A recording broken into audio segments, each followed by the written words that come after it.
This is the thing that they're building with what's called 15-minute cities. Right? Yes. You will not be able to purchase out of your 15-minute radius of your house. And you're like, well, they can't make me do that. I'll just go do it anyway. Well, fine. Go outside your 15-minute radius, which, by the way, they can tell your location, certainly with just even your cell phone. But your money will shut off. Once you make it past that geofence, it will shut off. You can't do anything economically past 15 minutes from your house.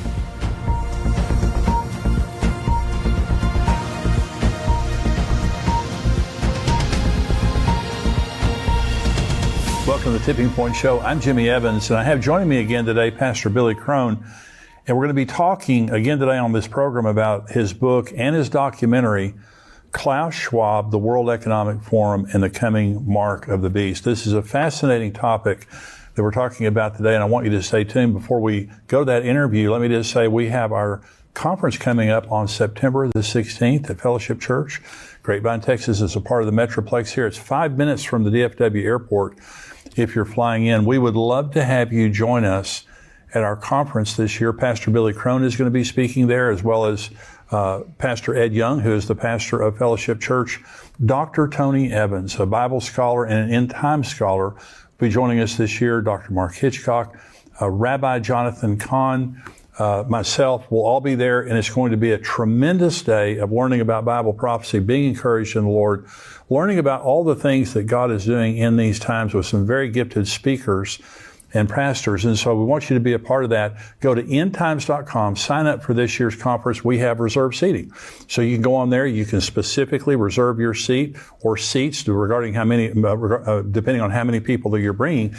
If you're a paid subscriber to endtimes.com, you get a 50% discount. So it's a wonderful thing. We also have streaming. And so if you want to stream in at home or at your church, that's also available on there. And as a paid subscriber, you get a 50% discount. Now, remember now, when you sign up, be sure when you come to the conference, you use the email address that is associated with your endtimes.com subscription. We would love to have you be a part of this year's conference. It's going to be powerful. So go to endtimes.com and sign up right now. Pastor Billy Crone is a regular guest here on the Tipping Point Show. He is the senior pastor of the Sunrise Bible Church in Las Vegas, Nevada. In addition to being a pastor, he's also a gifted author, conference speaker, and teacher. He's written many books on the end times, produced many documentaries, and today we're going to be talking about his new book, Klaus Schwab, the World Economic Forum, and the Coming Mark of the Beast. Billy, thank you for joining me again. Thank you, Pastor Jimmy. Great to be here. Well, you're just fascinating on the last program. If you didn't see the last program, you need to listen to it because it was absolutely fascinating. So this is a book and a documentary. And so if people are interested, which you should be interested, because this is what's happening in the world right now, and this is setting up the mark of the beast. Mm-hmm. Oh, I'm convinced. Absolutely. Yeah. So one of the things that is setting up the mark of the beast is what's happening economically in America and in the world. Talk about that. Yeah, well, again, back to Revelation 13, that's the proof text, right?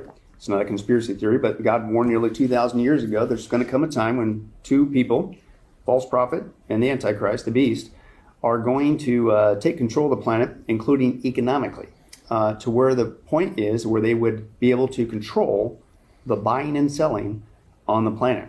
And it'll be tied in biometrically, is the modern vernacular for that, with a mark in the right hand specifically or in the forehead. So if that's going to happen, then you have to basically have the ability to control the economies around the world, right? That was written 2,000 years ago.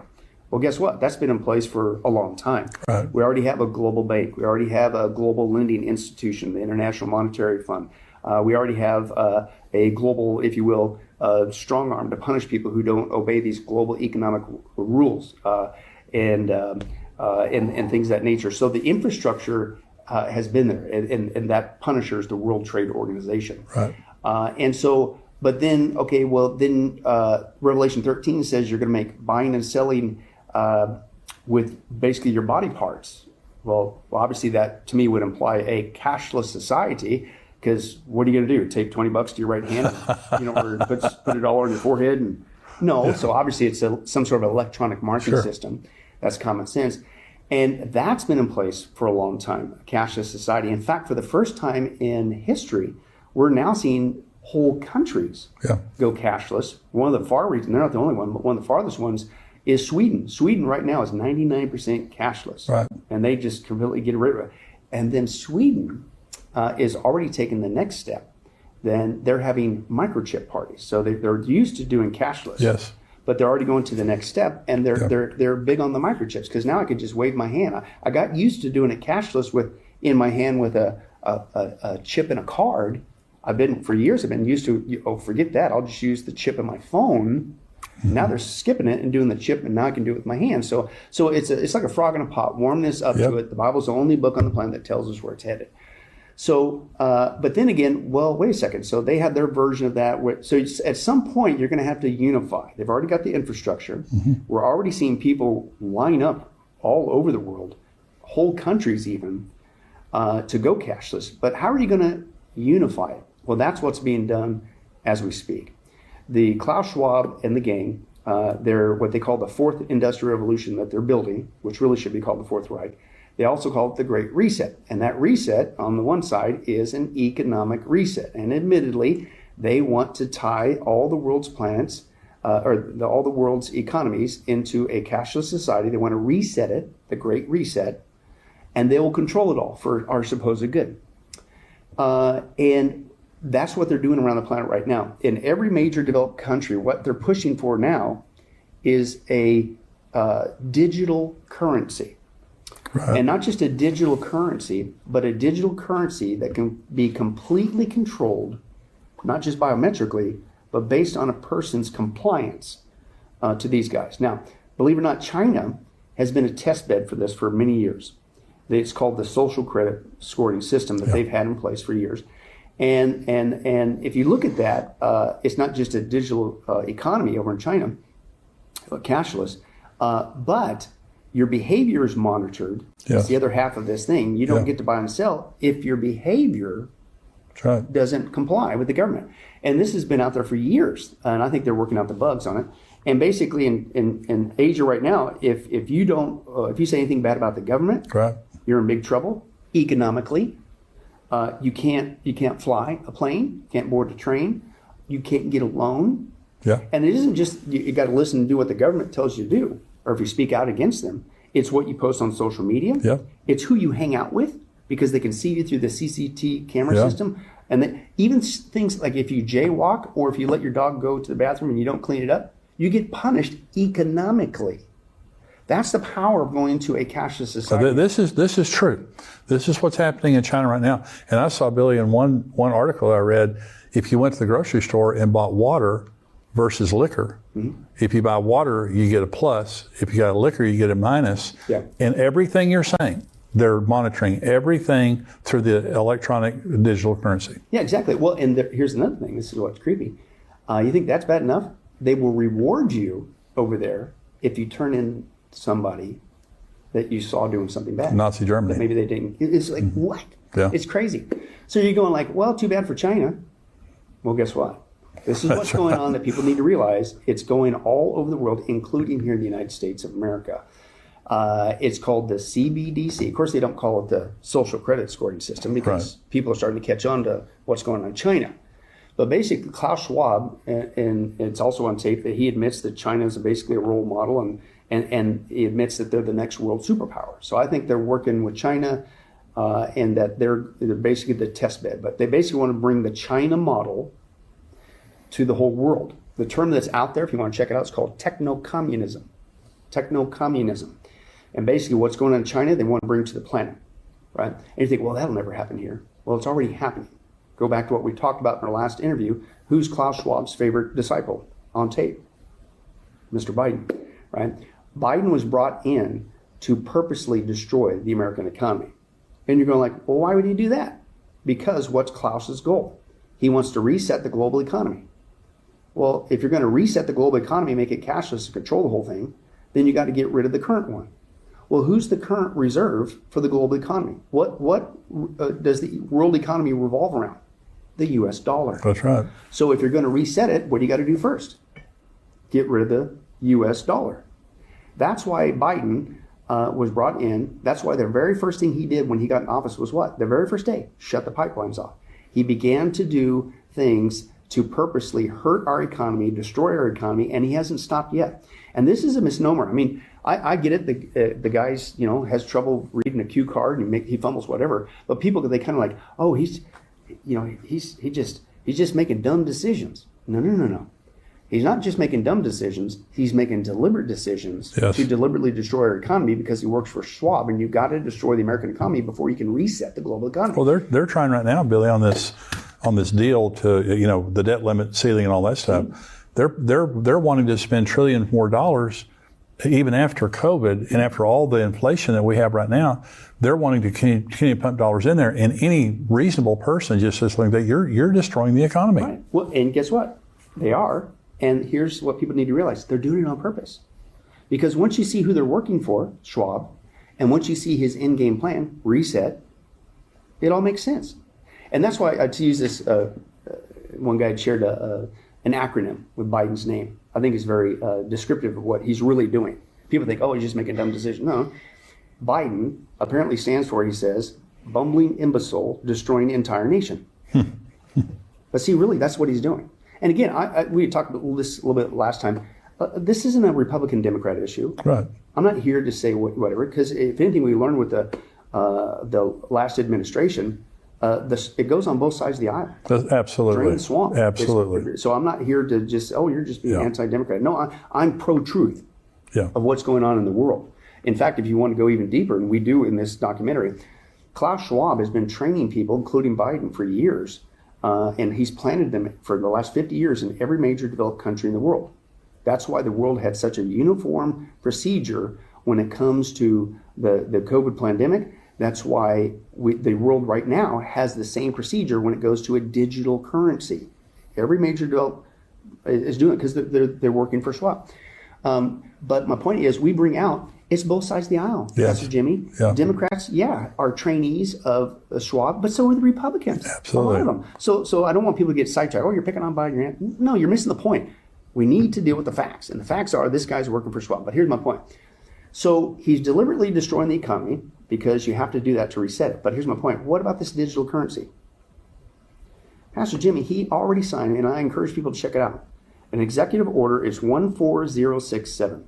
And this was last March, over a year ago now, that he signed that, and basically paves the way for when the right crisis comes along, we can switch in America to a digital currency so that this will never happen again. It will guarantee that we're not going to have, whatever crisis it could be. It could be an economic crisis. It could be another pandemic. It could be, Klaus is big on this. He's always talking about a cyber pandemic, whatever, things of that nature. But whatever it is, it'll become an excuse to, see, we're going to switch. But the misnomer is, this has been pre-planned. And this is what the other countries are doing. Now, of course, you can't call it the social credit score system. You can't say, hey, it's basically techno-communism, what China's doing, and it's going to control every aspect of your life. You can't say that. It's too obvious. So the term out there now, what they call this is the coming digital dollar. Some of the terms out there is called Biden bucks. But the other term that people might hear of, it's called CBDC, Central Bank Digital Currency. Right. The reason why it's central bank is because everything would be digital, but there will be a central bank, basically a main hub, that will be tied together with every financial institution, and they will literally monitor in real time every single transaction you can think of. Yeah, and see, right now, so somebody comes to my house and they do some work, and I give them a $100 bill or $200. Well, they may report that to the income tax, they may not. Right. That won't be an option in the future. When you have digital, they know exactly where all the money's going.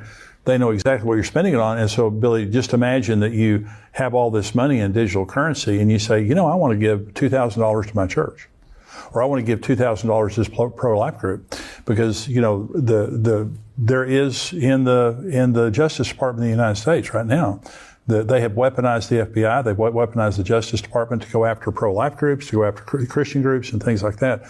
Imagine that they had the digital dollar to track all their behavior and all that kind of stuff like that. So it puts the control you have with cash, and many of us use digital currency right now, online banking and things like that.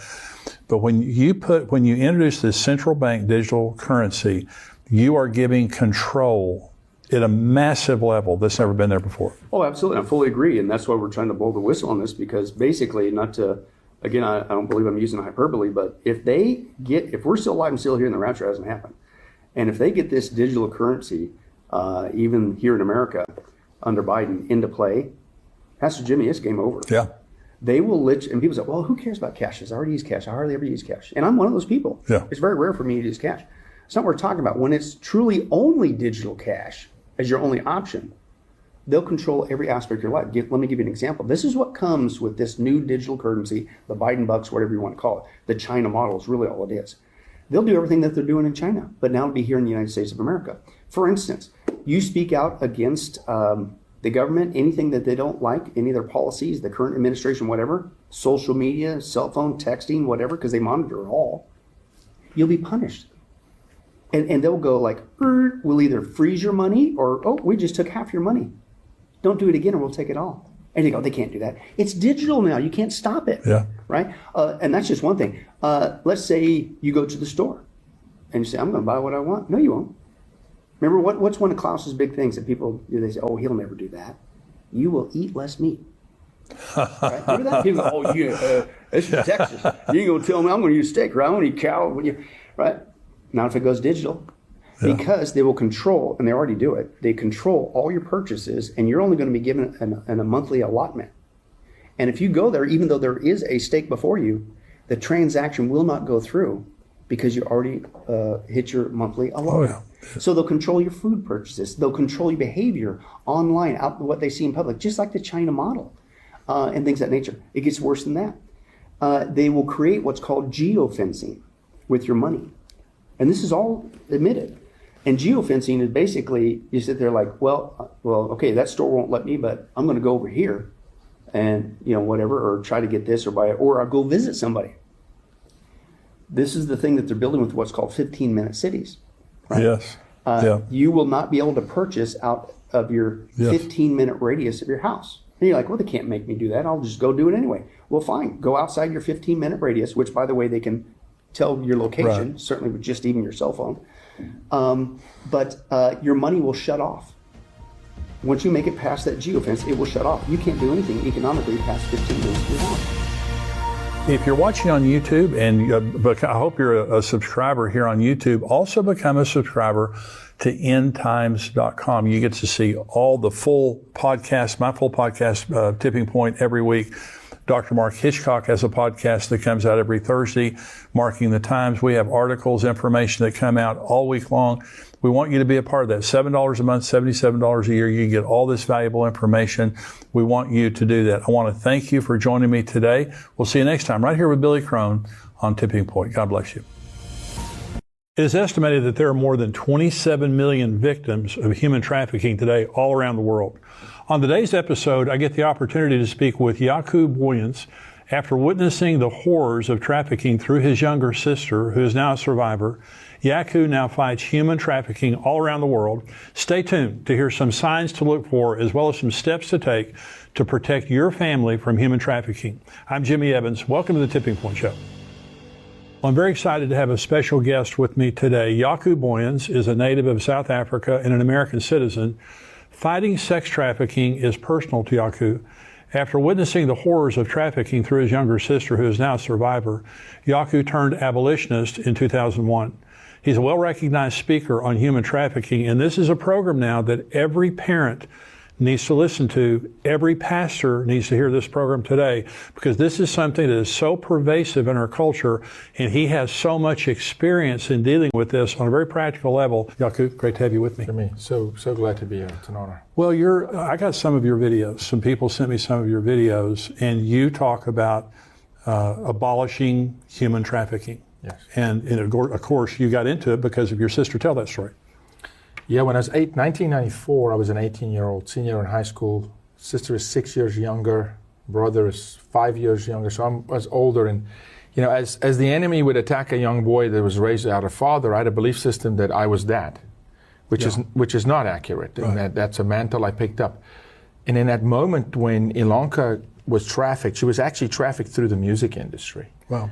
She won a national contest years before American Idol even existed. She won a national singing contest. God blessed her with an unbelievable voice, which was his gift to be used for his kingdom, and men exploited it. And Ilanka went through sex trafficking for a 6-year period. And I'll tell you something interesting. Every single day, there was not a day that my mother did not say, God's got her. He's protecting her. I don't know where she is. And we didn't know that it was trafficking, of course. Nobody, we learned after the fact, when Ilanka was rescued, from her mouth, what men had done to her. And in that moment, you condemn yourself. How could I let this happen to a younger sister? And then I looked at my brother, where were you? And realizing then, well, we were completely outplayed and outnumbered. Evil is real. Yes. It does lurk in our midst. Yep. This is a spiritual battle. Yep. It's not just flesh and bones. There's a bigger thing at play. And then you start rebuilding and helping to rebuild that life. And I wish people could understand that it is so much more advantageous to follow Scripture and listen to the Lord when He says, if you train them in my way when they're young, Yeah. they will not depart when they're old. It doesn't mean at some point they may not be a prodigal. Sure. But the truth is put in them. That's right. And because the truth was put in Ilanka as a child, there was restoration later. And now today she's a worship leader, a mother of 3. It's still 28 years fighting human trafficking, Jimmy. It's still our greatest, success story we can point to. It just happens to be my sister say, God cannot just heal, He can restore. That's wonderful. And advance. It's possible. So when your sister was being trafficked, did you ever see her? First year, yes, and then no, because these groomers take time. The notion. I say this with great, respect to creatives, but the greatest injustice in our country was probably the movie Taken, because it set a narrative and it carved it in stone to the American mind that trafficking is kidnapping, which is false. 1% of trafficking in America today is kidnapping. That's shocking. 1%. That's shocking. So they believe that it's always kidnapping. It's always in a foreign country, right? The wrong people. So again, on the heels of Sound of Freedom, it's great. Thanks for the awareness. But the reality is, Jimmy, we're the number 1 nation on earth demanding sex with children. Ugh. Number 1. Oh my gosh. We're the number 1 nation on earth buying sex with children. United States of America. It's a $152 billion industry worldwide, sex trafficking of women and children. Over a third of that is just domestic in the U.S. And I'm not talking about migrant children coming across the border. That's a separate conversation. American-born children sold by American families to American men, predominantly. Wow. The average buyer of sex with a child is not who you think. On average, and we did a 2-year, 2,000 case study, the average buyer of sex with a child is a father of 2 that's married that earns north of $100,000 a year. So it's not who you think. So if the crime is in your midst and it doesn't look the way you think, then it can hide in plain sight. So your sister, you talk about groomers. So there are people that are not kidnapping necessarily. No. But they're coming into families and they're grooming vulnerable children. It's a game of proximity. You have to have proximity to the child. Why? Because you have to build trust. You have to build rapport. When a child gets kidnapped, and we're working a kidnapping case at the moment. They do happen. But you know what happens when a child gets kidnapped? The whole community stops. Sure. They stop. Yeah. So now there's eyes on. The predator's under a spotlight. They don't want that. They want to operate as your neighbor, as the T-ball coach, as the school principal, the janitor, the police chief. We've arrested a sitting U.S. state Republican senator in Pennsylvania, Democratic senators, pastors. Wow. Why is it so prevalent? Because Satan doesn't care if you're black, white, Hispanic, African American. Yeah. It doesn't ask if you're a Democrat, did you vote for Joe Biden or Donald Trump. It doesn't care. Satan understands that sex is a very powerful weapon that can destroy. Yeah. And so it uses proximity. So predators often, they don't become veterinarians or park rangers. They become school teachers. They coach sport. They're in the Boy Scouts of America. Yes. They need proximity to, over time, break the child's walls down, build trust and confidence with the child, to then strike. They need to get close enough. So in a way, if you can think of it this way, it's kind of like dating. You earn, the first time you went on a date with your wife, and you're excellent in speaking about marriage, you probably remember reaching out, just touching her hand, And you were thinking, does she keep her hand there or does she move Sure. it? Right? Yeah. It's that little first touch. Yeah. If you touched and she moved her hand, that kind of set you aback. You're like, oh, wait, she's not ready. Yeah. And then you take time, earn, trusting. If she held her hand, you held her hand. Okay, I think she's warm towards me. That's exactly what a predator does, but they do it this time on Instagram, TikTok, Facebook. Right. And it's a soft reach to the child. It's not, hey, I'm a predator, come meet me Friday night. It's liking all her soccer posts, writing a nice favorable comment, Yeah. taking time, on average 9 months. 9 months of investment. What if the church invested 9 months Oh gosh. in a non-believer? Yeah. Like these guys invest. They invest time. And then they wait for the child that's vulnerable enough. If you look at Maslow's hierarchy of needs, and Maslow wasn't a believer, but if we use that triangle, right? At the very bottom of Maslow's triangle is food and shelter. So a child in, let's say, Oak Cliff, Dallas, that's underprivileged, that lives in the projects, that has family members incarcerated, that doesn't know where the next meal is coming from. The predator will use food and shelter as the stabilizing mechanism to traffic that child. The child that lives in Highland Park, Texas, doesn't need food and shelter, doesn't need stuff. So that child's higher up on Maslow's hierarchy, probably to purpose, love, and belonging. Right. Mom and dad's home. But the predator is looking for which one? Which one is crying out on social media saying, see me? I need affirmation. And he goes, I'll give you affirmation. Yeah. I'll see you. I'll speak the language your heart desires. And they actually earn the girl's heart.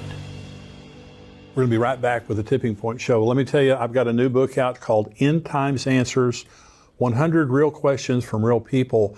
And on the Tipping Point Show, I answer questions from subscribers. These are a lot of those questions that are here, the most commonly asked questions.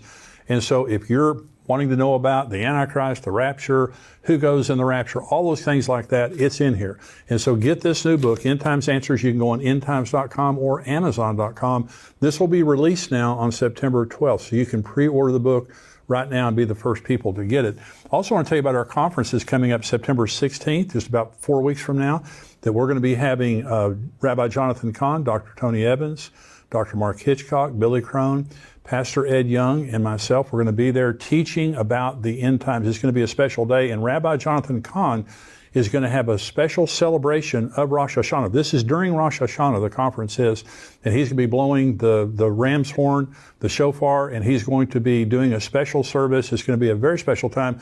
Love to have you there. Saturday, September the 16th, it's at Fellowship Church in Grapevine, Texas, and we have reserved seating. So you can go on endtimes.com. You can see there's a world at the top left. You just click on there. It'll take you to a page, and you'll see the Tipping Point Conference. Click in there, and you can reserve your seat. Now, we have streaming. If you're a paid subscriber to endtimes.com, you get 50% off of streaming, which means that would be $25. You also get 50% off on your tickets. And so go on endtimes.com, reserve your seat. We're filling up. We still have a few good seats left, but it's filling up. So go on endtimes.com, sign up for the conference, and also pre-order my new book. And this is why it's such a difficult fight to fight, because you'll say, but she's at home. This is going to shock you. Another study, I'm on the board of the National Institute for Shelter Care. Shelters are, and this is safe homes where people get placed right after they get rescued. We did a study nationwide, that institute. Now, a quarter to half, 25 to 47% of all child trafficking cases in America is actually done by a caregiver. It's done by the parent, by somebody who is actually in charge of the daily life of that minor. We have Americans trafficking their own children. We've got American mothers taking their own children to drag shows. Oh, yeah. The 5-year-old's not driving the vehicle to the drag show. Yeah. So now we've got a societal crisis, Jimmy. We have to now ask ourselves, well, wait a minute, how has the society broken down so far that the parent is now exploiting their own offspring, their own child, for what? For a political agenda? No. They're that empty themselves. Yeah. Their own identity in Christ is lacking. And so we've got a Christ identity fire alarm crisis in this country. As a nation, we've lost our identity, Yep. and as individuals in the nuclear family. So one of the shocking things that you said, because I've listened to some of your videos, most children are trafficked out of their homes. Yes. And so we've got grandkids, that we're obviously that on social media and all Yeah. that kind of stuff.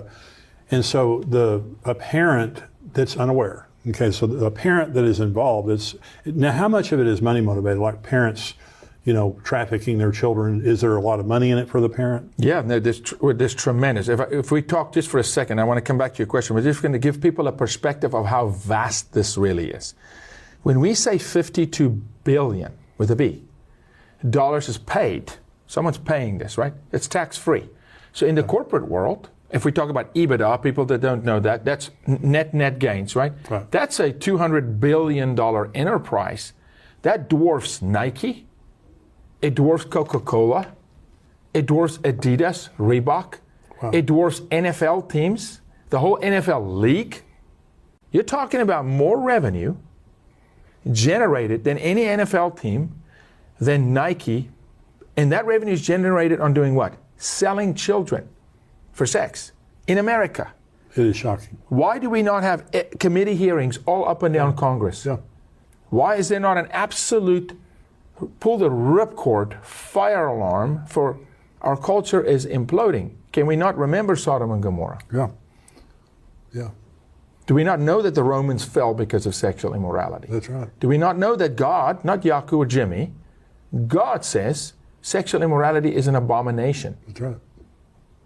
Because it still it tears at the inner fiber of a culture. So yes, it's in the family, and that makes it so hard to fight.